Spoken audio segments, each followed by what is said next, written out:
Ya, pemirsa, perdagangan saham di Bursa Efek Indonesia baru saja berakhir. Kita akan membahasnya bersama analis BCA Sekuritas. Dan untuk membahas bagaimana pergerakan IHSG sepanjang hari ini, kita telah bersama dengan Ahmad Yaki, analis BCA Sekuritas. Terima kasih Mas Yaki telah bergabung bersama kami dalam closing market. Kita baru saja melihat pasar ditutup kembali melemah. Kali ini ditutup 1,68% ya. Nah, Anda melihat ini cukup baik di pertengahan. Kita lihat IHSG mampu rebound ke zona hijau, tapi kemudian ketika pengumuman terjadinya positif dua warga Depok positif corona, kemudian IHSG terus tertekan. Nah, Anda melihat ini seberapa jauhkah akan mempengaruhi pergerakan IHSG? Kita bahas secara teknikal dulu. Memang kalau teknikal harusnya memang IHSG minggu ini cenderung rebound karena memang lihat dari beberapa indikator udah mulai oversold dan memang harusnya dalam 1, 2, 3 hari ke depan IHSG menghijau. Cuman memang ada beberapa berita negatif yang mungkin membuat investor lebih untuk profit taking dulu. Itu aja sih. Oke. Nah, ini BI juga sudah menghentikan aktivitas short selling begitu. Apa dampaknya nanti buat bursa efek kita? Sebenarnya bagus ya, karena ini untuk menghindari spekulan yang lebih bisa menekan IHSG pergerakannya ke bawah lagi kan. Karena memang short sell ini kan fluktuasinya cukup tinggi. Mereka akan mengandalkan volatilitas dari pergerakan IHSG sendiri kan. Jadi memang langkah kebijakan otoritas untuk menghentikan sementara short sell dalam kondisi yang seperti ini itu lebih bagus untuk menahan pergerakan IHSG lebih dalam sih. Tapi bukannya short selling ini sudah lama tidak diminati oleh investor begitu? Iya, memang sebagian besar tidak diminati. Cuma kan kemarin baru rilis data short selling baru kan di akhir bulan kemarin. Jadi memang ini sebenarnya satu langkah bijak dari otoritas sendiri untuk memperbaiki menahan laju penurunan IHSG yang lebih dalam karena kan langkah dari short sell itu dari saham-saham yang mereka bikin untuk short sell itu kan bisa menekan IHSG lebih dalam lagi kalau Anda mereka yakin akan signifikan ini terbantu? Signifikan mungkin enggak, tapi lebih pergerakan IHSG akan lebih halus. Berapa lama Mas? Kira-kira berapa lamakah dari short selling ini mampu untuk menahan pergerakan IHSG kita?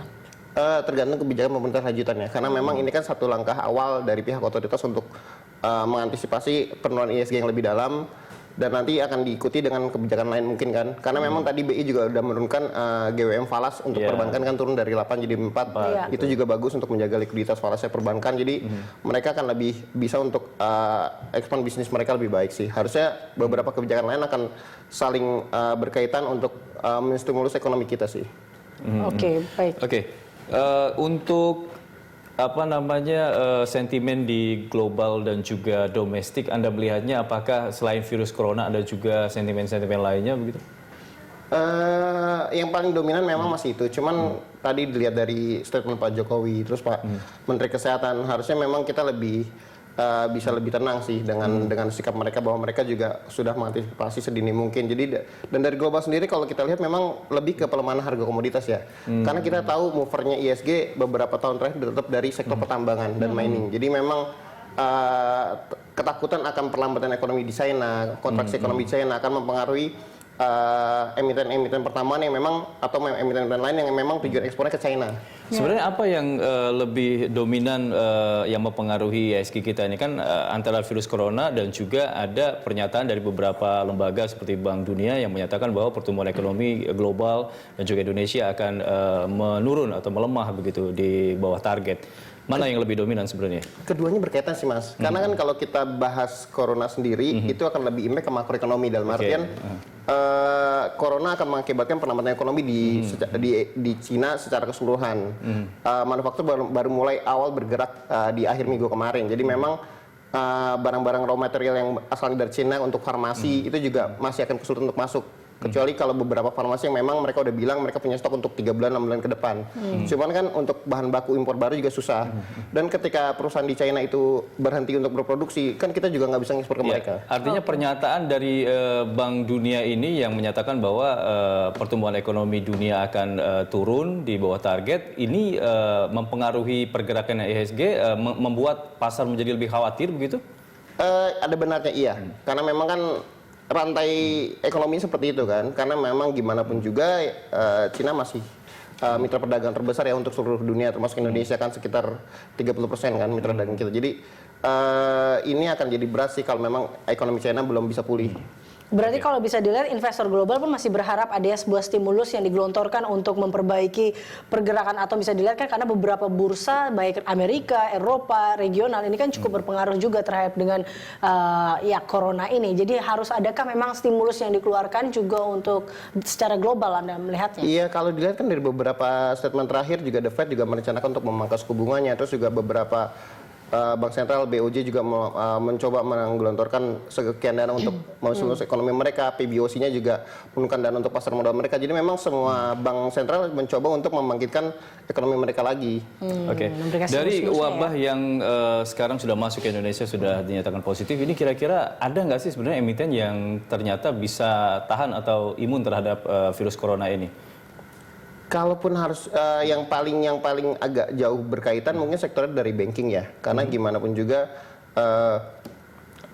sektor ini akan lebih cenderung ke financial sektornya. Cuman memang yang akan ditakutkan kalau sampai terjadi ras dari dananya mereka. Cuman ya kalau dari lihat kebijakan tadi dari Pak Jokowi dan Pak Menkes harusnya ini lebih tenang sih.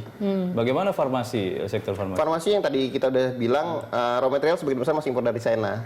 Jadi memang yang agak rentan di farmasi adalah karena sebagian besar raw material untuk produksi mereka, obat mereka adalah berasal dari China, itu harus impor. Jadi yang itu mungkin akan berpengaruh besar sih. Oke, baik. Di tengah kekhawatiran pasar saat ini terkait dengan virus corona, jadi apa saja yang memang harus mereka lakukan sebenarnya Mas Yaki? Kira-kira saham-saham apa sajakah yang memang patut untuk diperhatikan, dikoleksi? Ada yang mengatakan ini saatnya buy untuk membeli beberapa saham-saham blue chip, tapi Anda melihat memang saham-saham apa saja sih yang memang untuk dijaga atau dikoleksi saat ini? Benar sih kalau untuk saat ini mengkoleksi saham blue chip, karena gimana pun juga kalau lihat dari pergerakan ISG beberapa hari terakhir dan minggu kemarin yang udah turun cukup dalam, ISG saat ini valuasinya udah di bawah minus minus 2 standar deviasi, baik secara PBV maupun PER-nya. Jadi memang ini udah sangat murah, dan memang ditambah kebijakan otoritas untuk menghentikan short sale itu sebenarnya ini udah bagus banget. Dalam artian kita tinggal mencari saham-saham yang memang punya fundamental bagus dan punya growth bisnis yang bagus. Ini ada pernyataan dari BI yang mengatakan bahwa banyak investor yang menarik dananya dan beralih ke emas. Bisa, karena cuman kan emas itu kan lebih fluktuatif ya, lebih volatil dan cenderung untuk orang yang memang suka dengan memegang aset tetap. Dalam artian kalau megang kontraknya sendiri, kontraknya juga masih volatil. Kalau kita lihat pergerakan harga emas di spot juga masih bergerak. Sempat akhir minggu kemarin koreksi, hari ini naik 2%-an. Jadi memang kalau kita megang spotnya itu akan lebih berbahaya dari saham ya, karena memang emas di futuresnya itu lebih volatil daripada saham sendiri. Gitu. Terakhir Mas Yaki, Anda melihat pergerakan ISG besok akan seperti apa? Berada di level support and resistance berapa? Kalau lihat dari besok harusnya masih potensi untuk melemah, cuman potensi untuk teknik rebound, area bawah masih di area 5.230-an, atasnya masih di area 54 sampai 5.500-an sih. Cuman memang harusnya ada potensi untuk teknik rebound di besok hari sih. Harusnya harus ada ya hal itu. Baik, terima kasih Mas Yaki telah bergabung bersama kami dalam Closing Market.